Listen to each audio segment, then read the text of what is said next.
Você nunca vai estar pronto ou pronta para receber das mãos de Jesus o que ele tem para te entregar, se na sua cabeça você estiver pensando só em receber e reter e ficar só para você e acumular bens aqui nessa terra. Mas se sua mentalidade transcender a isso e for um sentido de multiplicar, de compartilhar com as outras pessoas, de cumprir o seu propósito, aí sim você estará preparado ou preparada para o que Jesus tem para te entregar. E a mensagem de hoje, ela está baseada no que está escrito lá em Lucas, no capítulo 5, a partir do verso 1 até o verso 11. Diz assim: certo dia, Jesus estava perto do lago da Galileia, e uma multidão o apertava de todos os lados para ouvir a palavra de Deus. E viu à beira do lago 2 barcos deixados ali pelos pescadores, que estavam lavando as suas redes. Ele entrou em um dos barcos, o que pertencia a Simão, e pediu-lhe que o afastasse um pouco da praia. Então sentou-se e do barco ensinava ao povo. Tendo acabado de falar, disse a Simão: vá para onde as águas são mais fundas, e a todos lancem as redes para a pesca.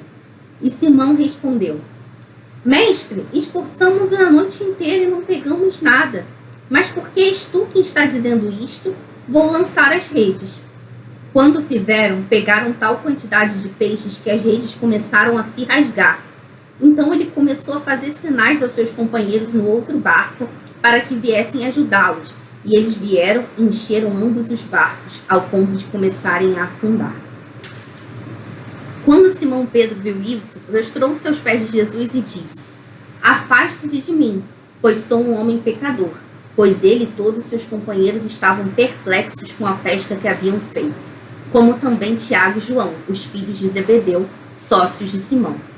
E Jesus disse a Simão: não tenha medo, de agora em diante você será pescador de homens. Então eles arrastaram seus barcos para a praia, deixaram tudo e o seguiram. Bom, essa palavra é muito forte, porque tem vários tópicos aqui que precisam ser trabalhados, que estão dentro desse princípio, que formam esse princípio que eu acabei de falar, que é o princípio de você precisar entender qual é o propósito da sua vida, e estar mais interessado nesse propósito que te leva para a vida eterna, de acordo com a missão que você tem para cumprir aqui nessa terra, e não apenas focado nas coisas mundanas, nas coisas que te dão prazer momentâneo aqui nesse mundo. E o que a pesca maravilhosa de Simão e de João, de Tiago, tem a ver com isso? Simples. Quando Jesus faz um milagre, a primeira lição que a gente precisa entender nesse vídeo é que quando Jesus faz um milagre, quando Jesus faz uma bênção, ele não está querendo te mostrar o milagre. O foco dele não é a bênção. Ah, Ana Clara, mas Jesus me curou. Ok, isso é lindo, mas o que ele queria não era a cura. Ele queria você, o seu coração. Ah, mas Jesus me libertou. Sim, mas ele queria a sua alma. O foco de Jesus é sempre mais profundo do que a gente está vendo. A gente vê com os olhos desse mundo, mas Jesus sempre vê além. Então, o que eu estou querendo dizer com isso?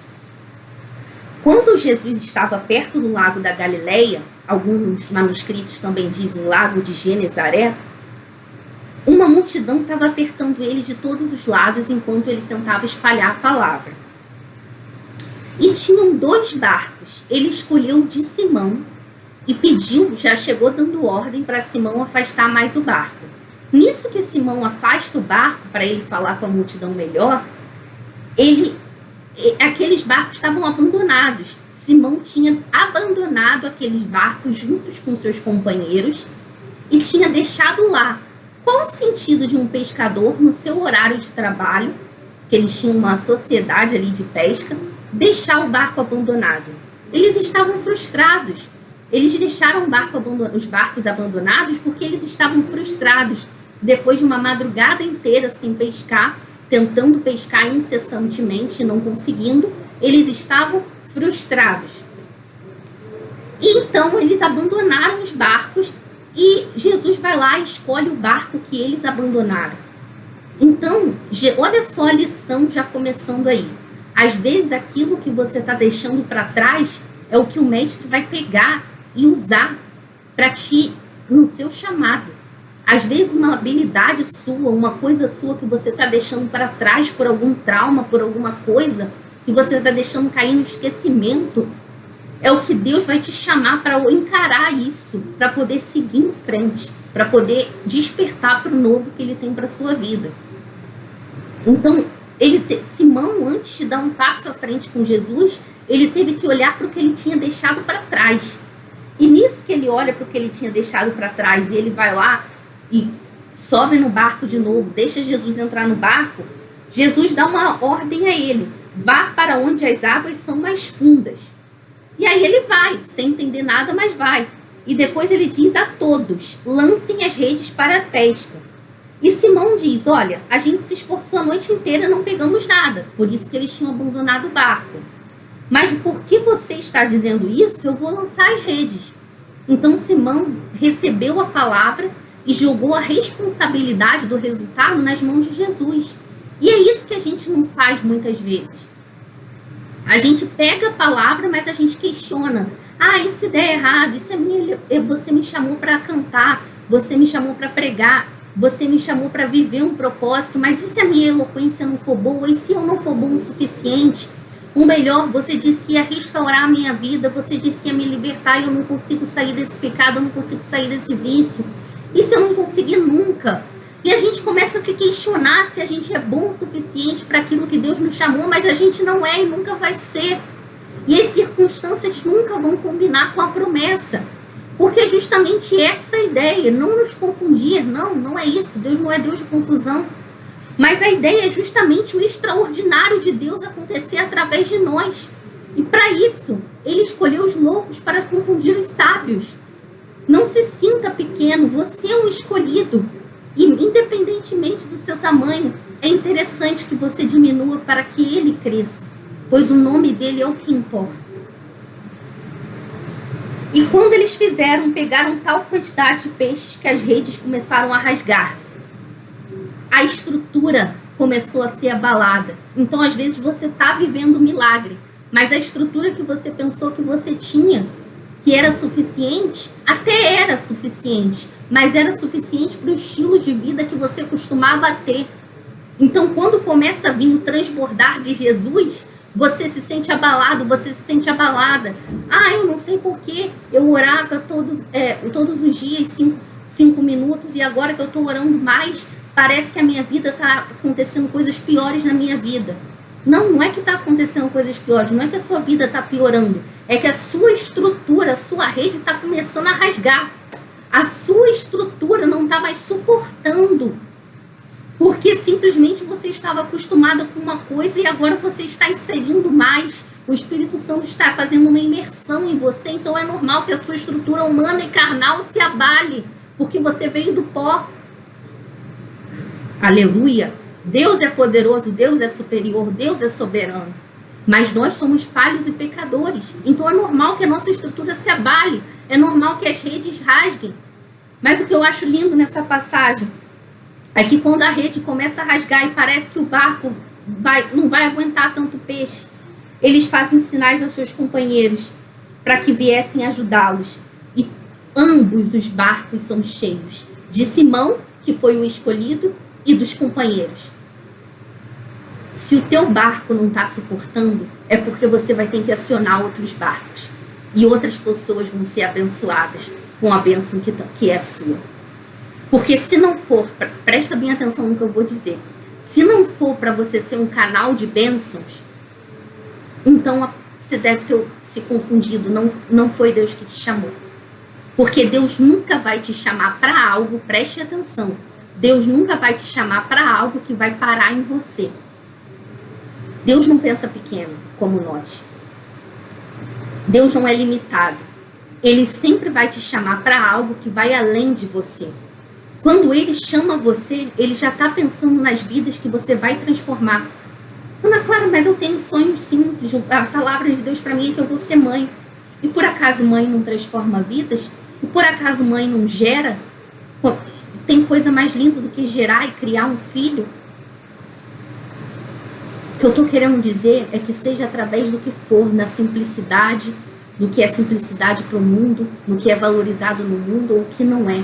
Deus te chamou para impactar e transformar vidas. Não importa se você vai influenciar uma, duas ou milhares de pessoas, mas quem você influenciar é uma responsabilidade que Deus está dando nas suas mãos. Ah, Ana Clara, eu tenho que fazer isso? Sim, porque Ele disse, ide por todo mundo e pregai o Evangelho. A gente precisa ser testemunho vivo do que Ele está fazendo na nossa vida e abençoar outras pessoas. Se o dinheiro que você tem é só para você, então que você não seja rico, não deseje ser rico. Porque Deus não é para você esse negócio de riqueza, se você é uma pessoa avarenta. Mas se o dinheiro que você tem é para abençoar outras vidas além da sua, além de te trazer conforto, é para ajudar quem precisa, então deseje cada vez mais riquezas, porque você não está acumulando aqui somente aqui na Terra, você está deixando uma fortuna para a vida eterna. E é essa mentalidade. A gente tem que pensar na eternidade, porque eu vim gravar esse vídeo agora e já deixa eu ver aqui a hora, são 11h55 da noite, eu podia estar fazendo qualquer outra coisa agora, inclusive dormindo, que eu tenho que acordar cedo amanhã. Mas eu tô aqui gravando esse vídeo porque é o meu propósito. Ana Clara, mas poucas pessoas vão assistir, não importa, se uma pessoa for tocada, eu já ganhei. É o meu propósito. É o que eu devo fazer. Não como uma obrigação, mas como um privilégio. Eu fui chamada com esse propósito de transmitir um evangelho aqui por meio de mensagens da Ana e por meio da minha vida. Então eu não posso simplesmente ignorar isso, mesmo que poucas pessoas estejam assistindo. Porque é para Jesus, entende? A gente não pode ignorar os talentos, os dons, a gente não pode ignorar os chamados de Jesus, mesmo que os talentos ainda não sejam nítidos. Porque às vezes Ele vai te chamar para uma coisa que você ainda não é bom. E talvez você nem se ache bom um dia. Melhor que não se ache mesmo. Mas só faça, porque Ele chamou você por um motivo. Você pode não saber qual é, mas Ele te chamou. É isso, não rejeite o chamado de Deus. E para você que está se sentindo perdido, perdida, poxa, Ana Clara, eu acho que eu não tenho um propósito de vida, eu acho que eu não tenho um chamado. Fica aqui o versículo final para você. Eles arrastaram seus barcos para a praia, deixaram tudo e o seguiram. Os barcos ficaram cheios, a provisão veio, mas o segredo não estava nos peixes. O segredo estava que eles se tornariam pescadores de almas, de vidas. O segredo estava em deixar tudo e seguir Jesus. Olhe para o Mestre e Ele vai te mostrar o caminho. Jesus é o caminho, a verdade e a vida. Ele veio para esse mundo com o propósito de ser crucificado, de sofrer por você, para pagar a sua dívida. Mas quando Ele vier, vai ser para levar aqueles que creram nisso. Então Ele não vai vir para sofrer. Não se engane achando que Ele vai vir da mesma forma com que ele vai voltar, perdão, da mesma forma com que Ele veio pela primeira vez. Não vai ser assim. Ele vai voltar coroado já de glória, honra, força e poder. A Ele toda a glória. E Ele vai voltar para buscar aqueles que creram na palavra dEle. Então arraste seus barcos, largue aí suas redes e venha imediatamente correr para os braços do Mestre. Ele te espera, Ele te chama pelo nome, Ele te ama. Se esse vídeo chegou até você, compartilhe, comente, curta e, por favor, não se esqueça. Ele está te chamando.